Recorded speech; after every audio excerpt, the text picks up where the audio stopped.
Hello student, welcome my YouTube channel wifi success classes में। जैसा कि हमने आपको कराया है 13वां चैप्टर है, जो फर्स्ट बुक से और सेकंड बुक से लेकर चले तो 13वां चैप्टर है। वैसे ये चौथा चैप्टर है। इसके बाद में अब नाइट्रो रह जाएगा, फिर इसके बाद में आएगा जय बड़ू और सभी बायोलॉजी से संबंधित टॉपिक स्टार्ट हो जाएंगे। लेकिन इस अमीन के चैप्टर में एलिफैटिक और एरोमेटिक के बारे में हमने चर्चा की थी जब इसका पहला वीडियो बनाया था। इसके 3 पार्ट बन चुके हैं। पहले में इंट्रोडक्शन है, फिर उसके बाद में मेन टॉपिक है एथिल अमीन का, उसके बाद में दूसरा टॉपिक है उसके गुण, फिर तीसरे टॉपिक में जो शेष रासायनिक गुण रह गए थे वो हमने कराए हैं। आप पहले तीनों वीडियो को देखें, उसके बाद में ये चौथा वीडियो देखें, तब आपके समझ में आ जाएगा। अब टॉपिक स्टार्ट होता है दूसरा, एरोमेटिक अमीन और डाइजोनियम सॉल्ट, डाइजोनियम लवण, इसे इंग्लिश में बोलेंगे डाइएजोनियम सॉल्ट। तो यहाँ पर पहले आ जाएंगे एरोमेटिक अमीन। जानेंगे एरोमेटिक अमीन क्या होते हैं। हमने बताया था एरोमेटिक उन्हीं को कहते हैं जिन यौगिकों में बेंजीन कंपलसरी जुड़ी होती है। बेंजीन तो अवश्य होगी, अगर बेंजीन नहीं है तो फिर वो एरोमेटिक की श्रृंखला से बाहर हो जाते हैं। और उसमें अगर मेथिल एथिल कोई समूह लगा होता है, ethyl methyl propyl butyl pentyl hexyl heptyl ये लगे होते हैं तो उन्हें हम बोलते हैं एलिफैटिक। तो एलिफैटिक के बाद में चर्चा हो गई और उसका एक ही टॉपिक था एथिल अमीन। उसको भी अच्छे तरीके से बनाया, उसकी रासायनिक अभिक्रियाएं समझा दी आपको।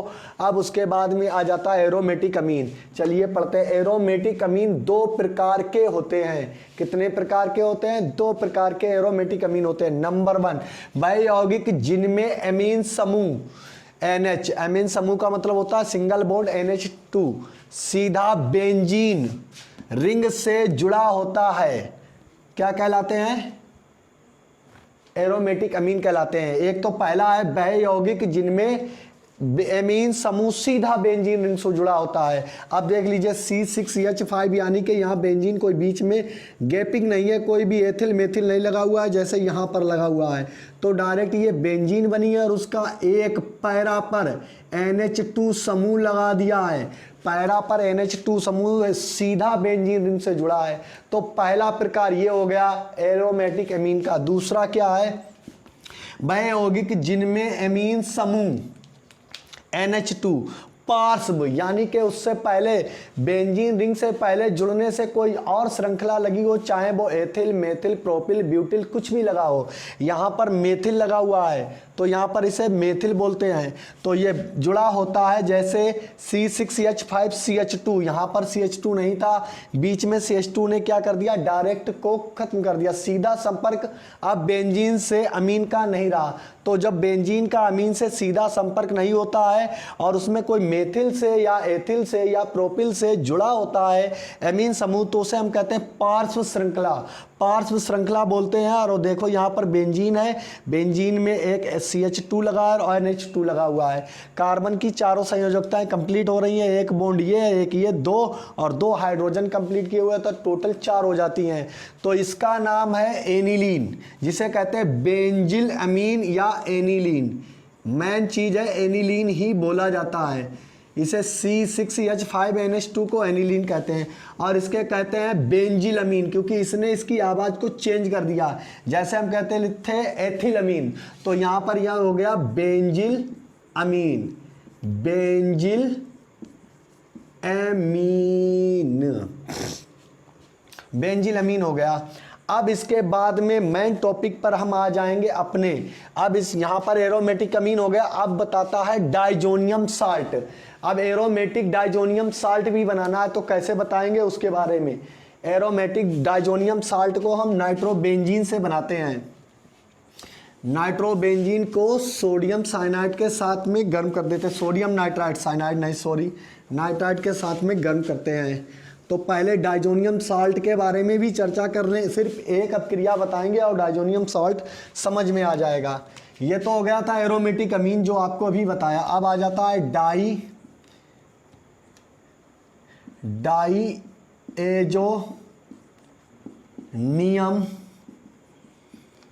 लवण, जिसे हम कहते हैं डाइजोनियम साल्ट, इंग्लिश में बोल देते हैं इसको। तो अब इस अब हम बनाएंगे डाइजोनियम लवण, डाइजोनियम साल्ट भी इसे इंग्लिश में कहते हैं। तो डाइजोनियम साल्ट को हम बनाएंगे एनिलीन के साथ में।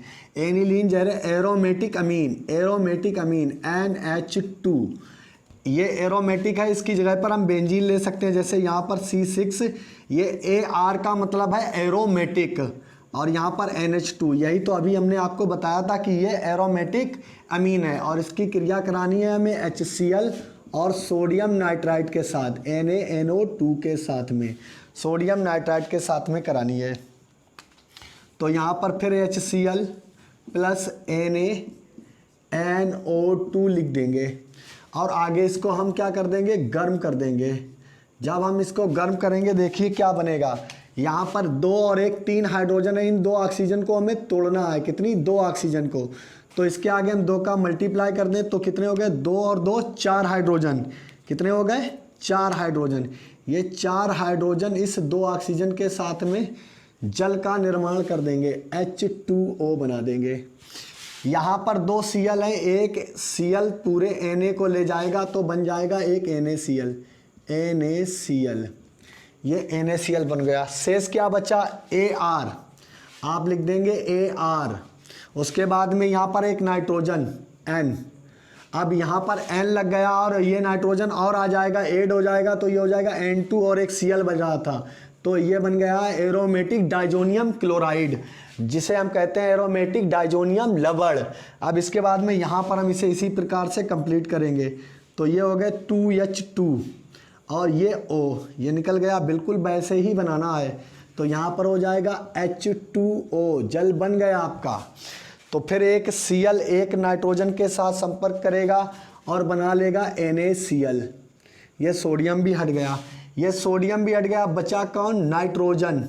ये नाइट्रोजन इस नाइट्रोजन से ऐड हो जाएगा, जब हो जाएगा तो ये बन जाएगा C6H5N2 और एक Cl बचा हुआ है, क्योंकि एक ही Cl गया है सोडियम के साथ में NaCl बनाने, तो ये बन जाएगा बेंजीन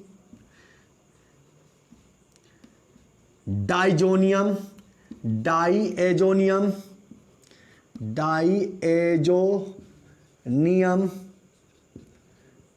और आगे क्या लिखा है, क्लोराइड। डाइएजोनियम का मतलब है ये नाइट्रोजन, क्लोराइड, ये डाइएजोनियम क्लोराइड है। ये क्या है, डाइएजोनियम साल्ट यानी लवण बनाने की विधि है। अब इसके बारे में जानेंगे, बेंजीन डाइजोनियम क्लोराइड, इससे बहुत सी अपक्रियाएं होती हैं। यदि हम इसे कॉपर क्लोराइड या क्यूप्रस क्लोराइड के साथ में गर्म करते हैं तो इसकी नाइट्रोजन मुक्त हो जाती है, तो ये C6H5Cl बचेगा, तो बनेगी क्लोरोबेंजीन। अब इसके बाद में आ जाते हैं अपने मेन टॉपिक पर, जो इसका स्टार्ट होगा वो होगा एनिलीन। डाइजोनियम सॉल्ट के बारे में बता चुके, अब बताएंगे आपको एनिलीन। अब स्टार्ट होता है टॉपिक एनिलीन।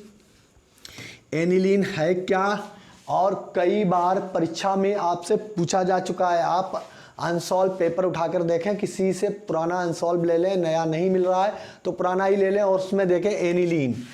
टॉपिक शुरू होगा एनिलीन। तैयारी करने के लिए अनसॉल्व पेपर को हल करना जरूरी है।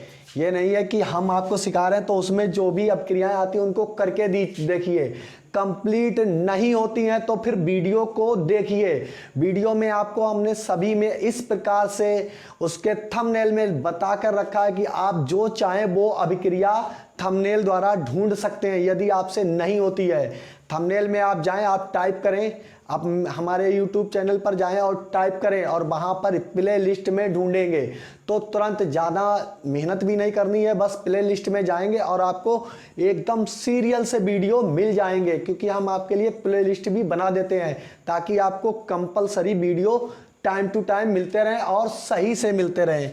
तो एनिलीन को हम लिखते हैं C6H5NH2। ये तो हो गया है कैसे, बिना रिंग के। अब हम इसे रिंग में लिखेंगे। बेंजीन को बनाएंगे, बेंजीन के ऊपर लगा देंगे NH2। बेंजीन के ऊपर लगा होता है जब NH2 तो इसे हम एनिलीन कहते हैं, या करके, या ऐसे लिखें या ऐसे लिखें। तो एनिलीन इसका मेन इंपॉर्टेंट टॉपिक है। जैसे एलिफेटिक में जो एथिल अमीन था वो था, अब इसमें एरोमेटिक अमीन में क्या है, एनिलीन। बेंजीन के साथ में क्या जुड़ा है, NH2। अब आ जाती है इसकी बनाने की विधियां। पहले इसको हम बनाकर देखेंगे, बनाने की विधियां।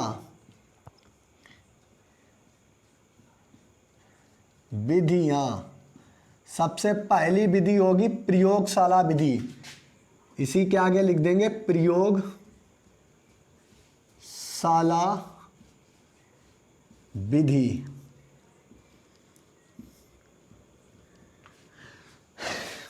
तो सबसे पहले प्रयोगशाला विधि में लिखेंगे नंबर 1 नाइट्रोबेंजीन।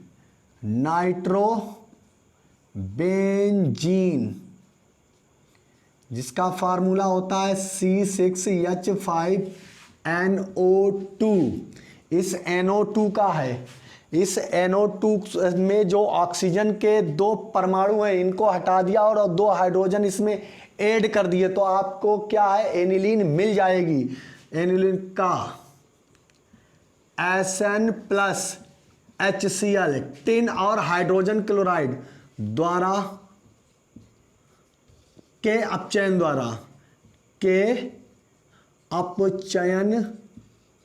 द्वारा टॉपिक मोस्ट इंपॉर्टेंट है, इस पे लिख लें मोस्ट इंपॉर्टेंट। और ये आपको हम आप टिक करा दे रहे हैं कि जो भी अभिक्रियाएं हैं और जो भी टॉपिक आपके 5 नंबर में आते हैं, जो 5 अंक के आते हैं, उनके लिए जो मोस्ट इंपॉर्टेंट टिक करा दे रहे हैं उन्हें तो परमानेंट आप तैयार ही कर लें। तो नाइट्रोबेंजीन के किसके द्वारा अपचयन, SNHCl द्वारा। तो हम पहले बताएं कि हमें अपचयन कराना होता है हाइड्रोजन से। तो जब टिन हाइड्रोजन क्लोराइड, इसका मतलब है ये टिन है, टिन हाइड्रोजन क्लोराइड से क्रिया करती है तो स्टेनस टेट्रा क्लोराइड SnCl4 बनता है और हाइड्रोजन मुक्त होती है, वो भी कैसा, नवजात हाइड्रोजन। यहाँ पर कितने हमें चाहिए हाइड्रोजन, 4। अब ये 4 का मल्टीप्लाई कर दिया तो ये कितने हो गए, Cl भी 4 हो गए। अब ये Cl 4 हो गए तो ये SnCl4 बन जाएगा और 4 हाइड्रोजन निकल जाएंगी। इसी प्रकार से हमें जितनी भी नवजात हाइड्रोजन चाहिए होती है वो किससे ले लेते हैं, SN+HCl से, टिन और हाइड्रोजन क्लोराइड। अब टिन और हाइड्रोजन क्लोराइड की उपस्थिति में जब हम इसको दोनों गर्म करते तो हमें क्या प्राप्त होती है, हाइड्रोजन। इस नवजात हाइड्रोजन से हम इसका अपचयन करा देंगे। तो नाइट्रोबेंजीन C6H5NO2 का अपचयन कराएंगे तो इन दोनों को, इन उत्पाद को कहाँ लिखेंगे, ऊपर, SN+HCl। इससे हमें क्या प्राप्त होती है, हाइड्रोजन। जितनी जरूरत होगी हाइड्रोजन की उतनी हम ले लेंगे। अब ये 2 ऑक्सीजन तोड़ने हैं नाइट्रोबेंजीन के। 2 ऑक्सीजन तोड़ने के लिए जब हम जल बनाएंगे तो हमें हाइड्रोजन ठीक 2 गुने प्राप्त करने होते हैं। कितने चाहिए होते हैं, 2 गुने। तो 4 तो इसके लिए चाहिए, 2 ऑक्सीजन है तो 4 हाइड्रोजन चाहिए और 2 इस नाइट्रोजन से भी लगाने हैं। तो हमें टोटल हाइड्रोजन कितने चाहिए, 6 चाहिए। वो भी कौन दे रहा है हमें, अपचयन कौन करा रहा है, टिन और हाइड्रोजन क्लोराइड। अब ये हाइड्रोजन के 4 है तो यहाँ से 2 ऑक्सीजन और यहाँ से 4 हाइड्रोजन लेकर चले जाएंगे तो बनाएंगे 2H2। 4 हाइड्रोजन ले लिए और बन गया O, जल। शेष बचा है C6H5N, ये है C6H5N और यहाँ पर हाइड्रोजन की कितनी गिनती थी, 6। 2 हाइड्रोजन यहीं पर जुड़ जाएंगे और इसका अपचयन हो जाएगा। ये वो बन गई आपकी एनिलीन। तो ये प्रयोगशाला विधि है। नाइट्रोबेंजीन का टिन और हाइड्रोजन क्लोराइड की उपस्थिति में अपचयन कराने पर, ये भाषा बोल रहे हैं आपके लिए, नाइट्रोबेंजीन का टिन और हाइड्रोजन क्लोराइड की उपस्थिति में अपचयन कराने पर हमें एनिलीन प्राप्त होती है और जल अपघटित हो जाता है। ये हो गई प्रयोगशाला की पहली विधि। अब इसके बाद में आ जाते हैं दूसरी विधि पर। दूसरी विधि,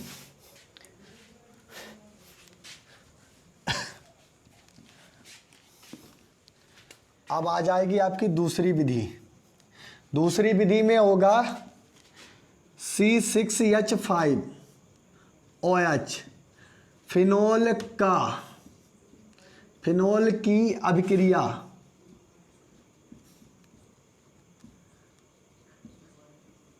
अमोनिया द्वारा NH3 द्वारा, फिनोल की अभिक्रिया NH3 द्वारा। तो फिनोल का फार्मूला होता है C6H5OH और ये फिनोल बनाने की विधि 2019 में पूछी जा चुकी है, 5 नंबर में आया था। फिनोल बनाने की प्रयोगशाला की 2 विधियां लिखिए तथा इसके 3 रासायनिक गुण दीजिए, जो उसमें दे रखे थे उससे आपको अभिक्रिया करानी थी। तो अब आ जाते हैं हमें क्या बनाना है, एनिलीन। तो C6H5OH इसकी अभिक्रिया हमें करानी है अमोनिया के साथ NH3 और ये अभिक्रिया होगी निर्जल जिंक क्लोराइड। कैसा होना चाहिए, निर्जल, बिना जल का। जिंक क्लोराइड की उपस्थिति में कराते हैं तो हमें निर्जलीकरण यहाँ करना है। ये HOH इसका एक हाइड्रोजन लेगा और ये जल बना देगा H2O। अब ये H2O बना देगा तो यहाँ पर बनेगा C6H5 और यहाँ पर बचा है N, नहीं यहाँ पर बचा NH2, तो यही ऐड हो जाएगा NH2। कहाँ पर ऐड हो जाएगा ये NH2, यहीं पर जहाँ से बंद OH के लिए टूटा था। जब हम फिनोल की अभिक्रिया अमोनिया के साथ निर्जल जिंक क्लोराइड की उपस्थिति में कराते हैं तो हमें क्या प्राप्त होता है, एनिलीन प्राप्त होता है और जल तो पृथक हो जाता है, जल तो यहाँ पर पृथक हो जाता है। अब आ जाएगी थर्ड अभिक्रिया। थर्ड अभिक्रिया में करानी है हाफमैन ब्रोमाइड, हाफमैन। तो यहाँ पे करेंगे number 3 Hofmann, hypo bromide, Hofmann hypobromide अभिक्रिया द्वारा। तो हाफमैन ब्रोमाइड, हमने ब्रोमाइड की अभिक्रिया एक करा भी दी थी, तो हाफमैन ब्रोमाइड अभिक्रिया होगी किसके उपसाथ में, हम लिखेंगे बेंजेनामाइड। बेंजेनामाइड देख लीजिए कितनी आसान अभिक्रिया है, यहाँ पर C6H5CO ये है बेंजेनामाइड। इसको थोड़ा ऊपर लिखते हैं शायद आपको दिखे ना, तो लिखेंगे C6H5CONH2 बेंजीन प्लस CONH2, इसे बोलते हैं बेंजेनामाइड, बेंजेनामाइड C6H5CO प्लस। अब इसके साथ में हम ऐड करेंगे, इसकी अभिक्रिया कराएंगे हम ब्रोमीन के साथ, ब्रोमीन Br2 और पोटेशियम हाइड्रोक्साइड के साथ में। जब हम बेंजेनामाइड, यदि हमें यहाँ पर क्या चाहिए होता, यदि हमें यहाँ एथिल अमीन चाहिए होता C2H5, थोड़ी सी आज प्रॉब्लम है हमको इसलिए ऐसा हो रहा है, तो C2H5NH2 अगर चाहिए होता, यहाँ में चाहिए C6H5 तो हमने बेंजीन लगा लिया। यदि हमें एथिल अमीन चाहिए होता तो हम यहाँ पर प्रोपेनामाइड ले लेते। इसकी अभिक्रिया जैसे हम कराएंगे किसके साथ, ब्रोमीन के साथ, तो हमें पहले निकालने 2kBr, 2kBr चाहिए तो 2 तो निकल जाएंगे, लेकिन यहाँ पर मल्टीप्लाई 2 से हम 2 हाइड्रोजन का कुछ नहीं कर सकते हैं, तो यहाँ पर हम करें 4, कितने हो गए 4 हाइड्रोजन में 4 पोटेशियम में से हमें कितने चाहिए होंगे, 2 पोटेशियम चाहिए होंगे। 2 पोटेशियम इन 2 ब्रोमीन के साथ अभिक्रिया करेंगे तो बन जाएगा 2kBr। अब देखेंगे हम कितने ऑक्सीजन यहाँ पर हैं, यहाँ पर 4 हाइड्रोजन 2 ऑक्सीजन के साथ में चले जाएंगे। कितने हाइड्रोजन है, 4 हाइड्रोजन है। इसको अगर हम 4 बार लिखें जैसे हमने पिछली अभिक्रिया आपको कराई थी, 4 हाइड्रोजन है तो 4 हाइड्रोजन क्या बनाएंगे, 2H2O। ऑक्सीजन टोटल कितने यहाँ के चले गए हैं, 2, शेष कितने बचे हैं, 2 बचे हुए हैं। 2 ऑक्सीजन किसके साथ ऐड हो जाएंगे, CO के साथ, और यहाँ 2 पोटेशियम है। जब ये CO के साथ 2 ऑक्सीजन ऐड हो जाएंगे तो यहाँ हो जाएगा CO3 और पोटेशियम शेष 2 बचे तो ये बन जाएगा K2CO3 पोटेशियम कार्बोनेट। क्या बन गया, पोटेशियम कार्बोनेट। अब शेष क्या बचा है, शेष ये हमें इतना हिस्सा ही तो हटाना था, ये जब किसके साथ चला गया, यहाँ 2 पोटेशियम के साथ और उसके साथ ही 2 ऑक्सीजन। इस अपक्रिया को हम थोड़ा ऊपर लिखकर बताते हैं आपके लिए दिक्कत ना हो। अब ये अपक्रिया को हम दोबारा बताएंगे, कुछ मायने में आपके ये समझ में नहीं आ रही होगी तो फिर हम इसको दोबारा बताते हैं खोलकर पूरी अपक्रिया को। इसे लिखेंगे C6H5 CONH2 और किसके साथ, ब्रोमीन। कितनी बार लिख लें हम, 4 बार। 4 का मल्टीप्लाई ना करें, जो अपक्रिया नीचे करा रहे थे उसको हम 4 बार यहाँ लिख लेते हैं। आगे इसको गर्म करते हैं तो अब आपके समझ में आ जाएगी। ये देखिए 2 kVr, तो यहाँ लिख दें 2 kVr और यहाँ पर जल देखिए एक ये और एक ये निकल गया जल टोटल, या इस ऑक्सीजन को छोड़ दें तो ये 2 जल के अणु निकल गए हैं। तो यहाँ लिख दें +2H2O, ये निकल गए हैं। अब बचे हैं 2 K और ये CO है, एक ऑक्सीजन ये एक ऑक्सीजन ये, तो यहाँ टोटल हो जाएंगे 3। तो इसे लिखेंगे K2CO3। शेष क्या बचा, ये CO निकल गया है यहाँ से, वो भी किसके साथ, 2 पोटेशियम और 2 ऑक्सीजन को लेकर K2CO3। अब देखिए ये 2 पोटेशियम ये और ये ब्रोमीन 2 लिए थे हमने, 2 एकम 2, तो यहाँ 2 है ब्रोमीन।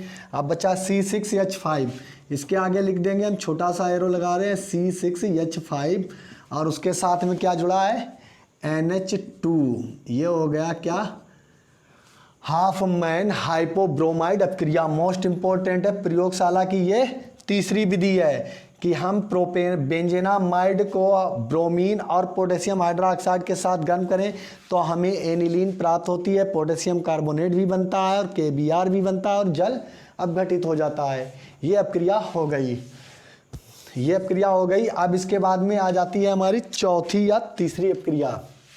तीसरी अपक्रिया होगी इसके बाद में, क्योंकि पहली तो हो चुकी है। अब ये तीसरी अपक्रिया आ जाएगी क्लोरोबेंजीन द्वारा।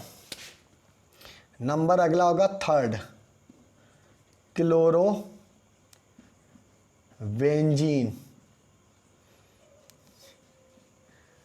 द्वारा। अब क्लोरोबेंजीन का फार्मूला होता है C6H5। क्लोरोबेंजीन, पूरी बात लिख दें, क्लोरोबेंजीन की अपक्रिया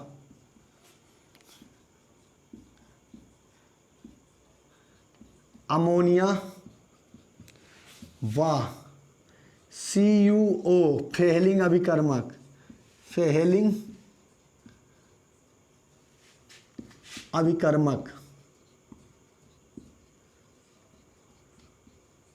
द्वारा ये अपक्रिया हो जाएगी। द्वारा यहाँ पर लिख देते आके, हमें किससे अपक्रिया करानी है, क्लोरोबेंजीन की अमोनिया और फेहलिंग अभिकर्मक। तो ये Cl हो गया और यहाँ पर लिखेंगे NH3 और आगे क्या लिखेंगे, CuO। अब CuO हो गया है तो कॉपर की संयोजकता के आधार पर यहाँ पर अमोनिया के लिए हाइड्रोजन हमें कितने चाहिए होंगे, 2। इस ऑक्सीजन को हमें पृथक करना है, हाइड्रोजन कितने चाहिए होंगे, 2। अगर यदि यहाँ से 2 हाइड्रोजन हम ले लेते हैं, यदि हम इसके 2 हाइड्रोजन ले लें तो ये NH बनेगा और यहाँ हमें चाहिए कितना है बेंजीन के साथ में NH2। तो हमें क्या करना पड़ेगा, मल्टीप्लाई। यहाँ पर 2 का मल्टीप्लाई करें तो हाइड्रोजन की यहाँ गिनती हो गई 2 3 6।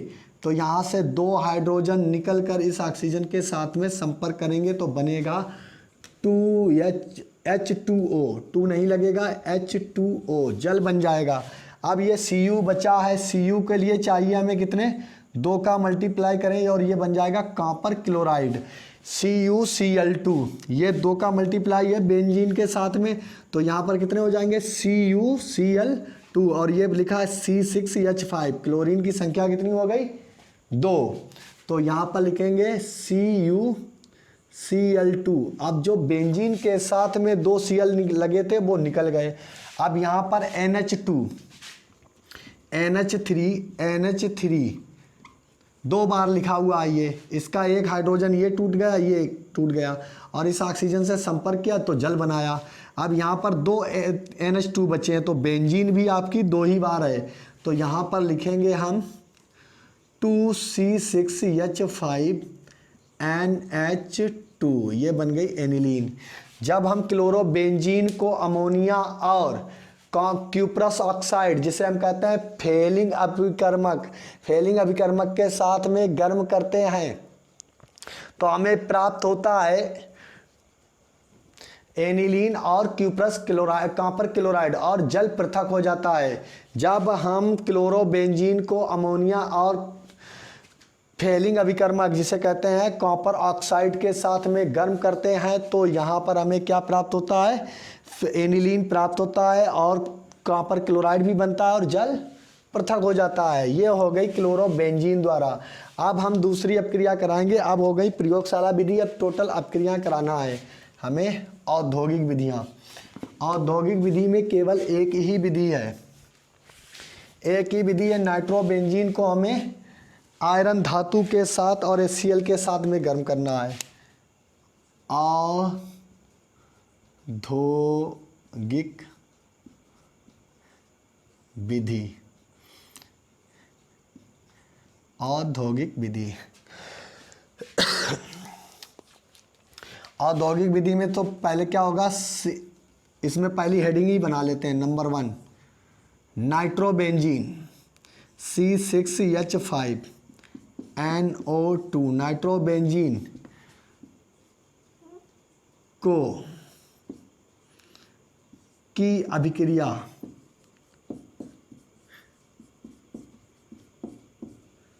अम्लीय आयरन धातु द्वारा। अब नाइट्रोबेंजीन की अभिक्रिया हम करेंगे अम्लीय धातु, जिसमें क्या हो, अम्ल हो। तो यहाँ पे लिखेंगे C6H5NO2, ऐसा अम्ल चाहिए जिसमें हाइड्रोजन मिल जाए। तो यहाँ पर हमें लिखना है Fe, और अम्ल के लिए ले लें हम HCl ले लें। तो यहाँ पर मल्टीप्लाई का सबसे बड़ा खेल है, इन दो ऑक्सीजन को तोड़ना है। अब दो ऑक्सीजन को तोड़ने के लिए हमें 4 हाइड्रोजन की आवश्यकता है, 4 हाइड्रोजन की आवश्यकता है, और 4 के लिए यहाँ 2 भी हमें चाहिए होंगे। तो और ये बनाएगा FeCl। इस हाइड्रोजन का, इस आयरन धातु की क्रिया हो जाएगी किसके साथ में, क्लोराइड के साथ में, और ये 2 O2 हटाने हैं। मेन टॉपिक यहाँ पर ये है कि अगर ये 2 ऑक्सीजन परमाणु हट जाएं और 2 हाइड्रोजन इससे प्राप्त हो जाएं तो हमें क्या प्राप्त हो जाएगा, यहाँ पर हमें यहाँ पर प्राप्त हो जाएगा एनिलीन।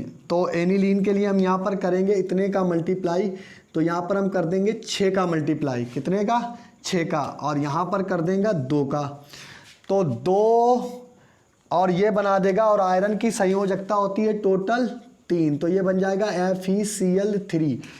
क्लोरीन कितने हैं, 6, तो यहाँ पर हम, और ये आयरन कितने लिए थे, 2, तो ये बन जाएगा 2FeCl3, 2FeCl3।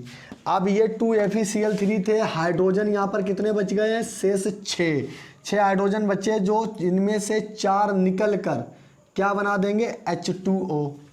तो ये बन जाएंगे 2H2O। अब पहले इनको देख लीजिए, हमने आयरन के कण कितने लिए, 2 परमाणु लिए, जहाँ पर यहाँ पर कितने हैं, Cl 6। तो आयरन की संयोजकता होती है 3। आयरन धातु की आउटर सबसेल में यानी बाहरी कक्षा में 3 अयुग्मित इलेक्ट्रॉन उपस्थित होते हैं, इनकी सामान्य ऑक्सीकरण संख्या 3 होती है। तो यहाँ पर एक एक लेकर आएगा Cl, अपना इलेक्ट्रॉन एक एक लेकर आएगा, Cl जुड़ेगा, बंध बनाएगा किससे, आयरन धातु से। चूंकि यहाँ पर एक ओड नंबर नहीं है तो इसे हमने किससे कर लिया है, एक सम संख्या से मल्टीप्लाई किया, इतने कर लिए कि हमें 3 चाहिए। यदि हम 3 का मल्टीप्लाई यहाँ करते तो कुछ भी हमें प्राप्त नहीं होता, 3 ये तो ये FeCl बना लेते, लेकिन ये 3 हाइड्रोजन इस ऑक्सीजन को नहीं निकाल सकते थे, क्योंकि इसको खुद कितने चाहिए, 4 हाइड्रोजन चाहिए, 2H2O। तो हमने यहाँ पर कितने कर लिया, सम संख्या का, ज़्यादातर अभिक्रियाओं में सम संख्या का मल्टीप्लाई होता है, इस बात को याद रखें। तो यहाँ पर क्या हो जाता है कि 6 का मल्टीप्लाई कर दिया, तो 4 हाइड्रोजन यहाँ से निकले और 2 ऑक्सीजन कहाँ से ले लिए, ये नाइट्रो वाले ले लिए, तो ये 2H2O बना, ये 2 का मल्टीप्लाई, ये 2 है। और 2 3 6 ये हो गए। अब बचा क्या, C6H5 लिखिए, C6H5। और बचा यहाँ N, यहाँ 6 हाइड्रोजन थे, 2 अभी शेष बाकी हैं, वो इस नाइट्रोजन से ऐड हो जाएंगे तो बन जाएगा NH2, एनिलीन बन गई। तो ये औद्योगिक विधि है। नाइट्रोबेंजीन को आयरन धातु और हाइड्रोजन क्लोराइड के साथ यदि हम मिक्स कर दें और गर्म करें तो हमें एनिलीन और फेरस क्लोराइड प्राप्त होता है, फेरिक क्लोराइड प्राप्त होता है, और जल वहीं पर वाष्पशील अवस्था में अपघटित हो जाता है या शेष में रह जाए, उससे कोई परवाह नहीं है। लेकिन हमें अपना मेन उत्पाद पर ध्यान रखना चाहिए कि हमें एनिलीन बनानी है तो एनिलीन हमें प्राप्त होनी चाहिए। तो ये बन गया है C6H5NH2, तो ये बनेगा C6H5NH2। ये हो गई आपकी अभिक्रियाएं, ये हो गई आपकी एरोमेटिक अमीन यानी जिसे कहते हैं एनिलीन बनाने की विधियां। अब ये वीडियो आपका ज़्यादा बड़ा हो जाएगा। अब नेक्स्ट वीडियो में, अब यहाँ तक इसको रखते हैं, नेक्स्ट वीडियो में इसके भौतिक और रासायनिक गुण कराएंगे। और उसके लिए इसको पढ़ते रहिए, चैनल को सब्सक्राइब करिए, लाइक करिए और शेयर करिए। पढ़ते रहिए, मुस्कुराते रहिए। धन्यवाद।